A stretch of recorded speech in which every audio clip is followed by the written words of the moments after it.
The United Kingdom, that grand old alliance of England, Scotland, Wales and Northern Ireland. But something has changed, hasn't it?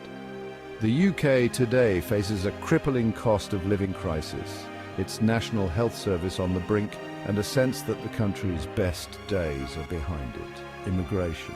It's a topic that sparks fierce debate, with some claiming it's the root of the UK's problems. But is it really that simple? Are immigrants truly to blame for the UK's woes, or is this a convenient scapegoat for deeper, more complex issues? Let's get started. Now, let's address the elephant in the room, shall we? One of the most common accusations leveled at immigrants is that they're driving up crime rates. You've seen the headlines, I'm sure, screaming about lawless migrants in no-go zones. But are these claims rooted in reality, or are they simply fear-mongering tactics? The truth, as always, is far more nuanced. While some studies have shown a slight correlation between immigration and certain types of crime, it's crucial to remember correlation does not equal causation. In fact, numerous studies have debunked the myth that immigrants are inherently more criminal. They often arrive seeking a better life, determined to work hard and contribute to their new home. So, while it's fair to have a conversation about crime and its root causes, let's not fall into the trap of scapegoating immigrants. Let's talk about language barriers, another hot-button issue when it comes to immigration. Critics argue that the influx of non-English speakers puts a strain on public services and hinders integration. And look, it's undeniable that communication is key in any society. When people can't understand each other, it can lead to frustration, misunderstandings, and yes, even conflict. But is the solution to slam the door shut on those who don't speak English perfectly? Of course not. Instead of viewing language differences as a burden, why not see them as an opportunity?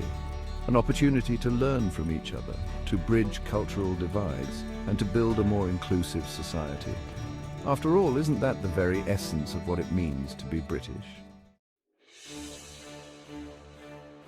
Now let's talk about the elephant in the Palace of Westminster, shall we? Immigration has become a political football, kicked around by politicians eager to score points. The Brexit referendum was fueled by anxieties over immigration.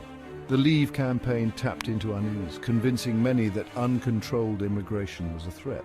But was this a fair reflection of reality or a manipulation of public fears? The truth is far more complex. Immigration brings challenges and enormous benefits. It boosts the economy, enriches culture, and injects youth into an aging population. Yet these nuances are often lost in political debate. Let's talk about space, or rather the lack thereof. The UK is a small island, and with a growing population, it's no surprise that space is at a premium.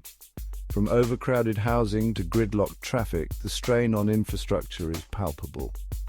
And for many, immigration is seen as the main culprit. They argue that the influx of newcomers is putting unbearable pressure on housing, schools, hospitals, and public services.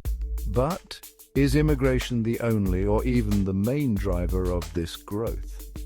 The answer is a resounding no. The UK's population has been growing steadily for decades, driven in part by rising life expectancy and a healthy birth rate. Instead of simply blaming immigrants, we need to have a serious conversation about sustainable development, responsible urban planning, and equitable resource allocation. Let's be honest, folks, there's a nasty undercurrent running through this whole immigration debate. It's an undercurrent of fear, resentment, and yes, even hatred.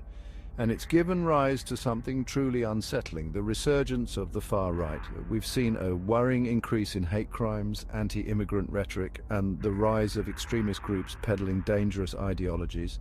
They prey on people's anxieties, offering simplistic solutions to complex problems. They scapegoat immigrants, blaming them for everything from economic woes to the decline of British values. We need to stand up to this hatred, to challenge intolerance wherever we see it. Let's talk about something close to all our hearts: British identity. What does it mean to be British in the 21st century? It's a question that has sparked heated debate, particularly in the context of immigration.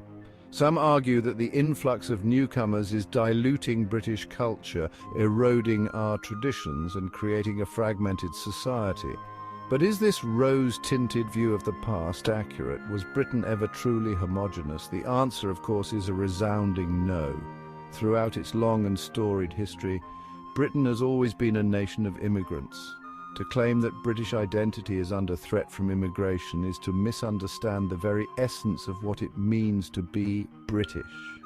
Our diversity is our strength, our multiculturalism, a testament to our openness and resilience. Now let's talk about money, shall we? Specifically the cost of immigration. One of the most common accusations leveled at immigrants is that they're a drain on the welfare state, taking more than they contribute.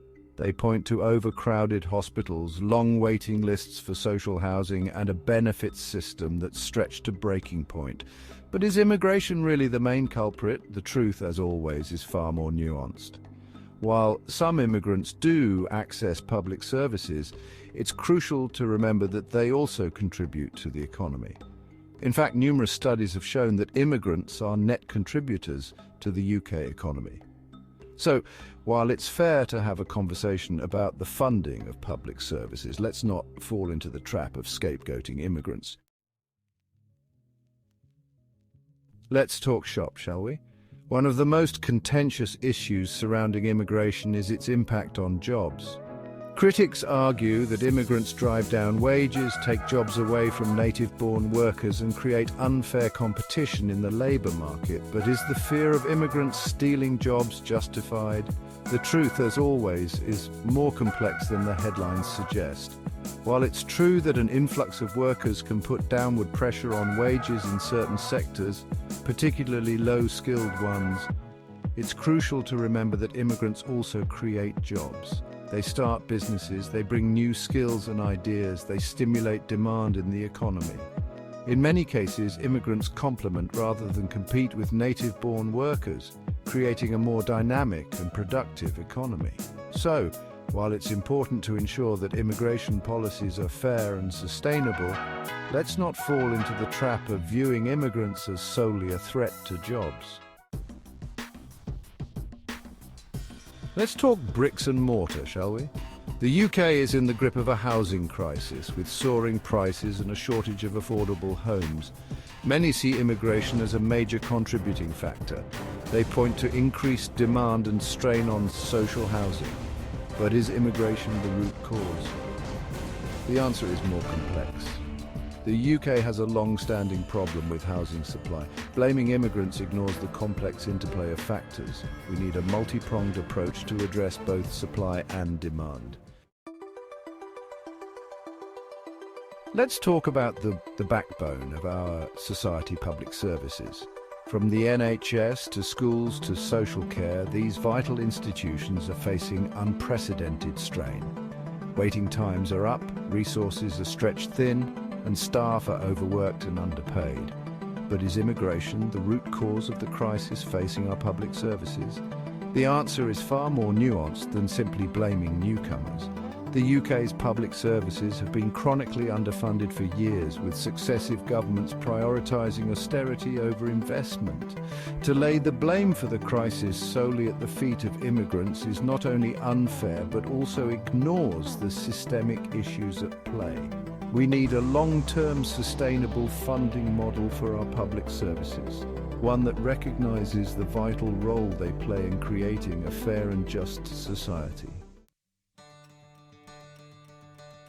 So, there you have it. 10 reasons why immigration is often blamed for the UK's crisis. But as we've seen, the reality is far more complex than simplistic headlines and divisive rhetoric suggest. Immigration, like any major social phenomenon, brings both challenges and opportunities. We need to move beyond the blame game, the scapegoating, the fear-mongering, and engage in a constructive dialogue based on facts, empathy, and a shared vision for the future. The UK has always been a nation shaped by immigration. Thanks for watching.